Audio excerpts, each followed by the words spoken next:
Hello friends, welcome to our channel. இன்றைக்கி நம்ம என்ன ரெசிபி பார்க்க போகிறோம்னா பன்னீர் புர்ஜி. வாங்க எப்படி செய்யுதுன்னு பார்க்கலாம்.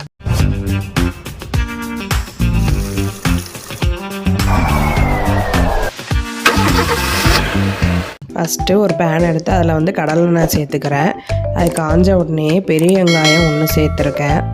அது பொன்னிறமாக ஆகிறதன்னைக்கும் நல்லா வதக்கிக்கிறணும்.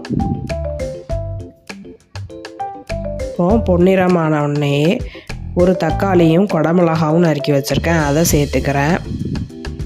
அதை சேர்த்து நல்லா வதங்கணும்.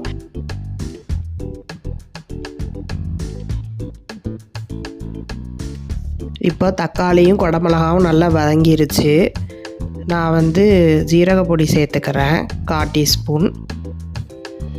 கரம் மசாலா பொடி 1/4 டீஸ்பூன் சேர்த்துக்கிறேன். மிளகாத்தூள் 1/2 டீஸ்பூன் சேர்த்துக்கிறேன். உப்பு தேவையான அளவு.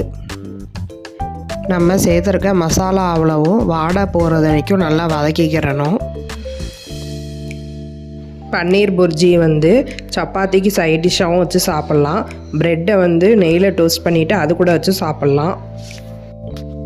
இப்போ நல்லா வாடை போயிட்டு நான் பன்னீரை எடுத்து புட்டு சீவோம்ல அதில் வச்சு சீவி வச்சுருக்கேன்.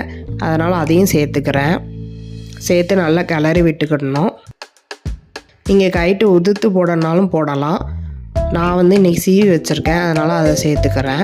இப்போ நமக்கு பன்னீர் புர்ஜி ரெடி ஆகிட்டு கடைசியாக கொத்தமல்லி தூவி இறக்கிற வேண்டியதான். நீங்களும் இதை ட்ரை பண்ணி பார்த்துட்டு மறக்காமல் கீழே கமெண்ட் பண்ணுங்கள் ஃப்ரெண்ட்ஸ்.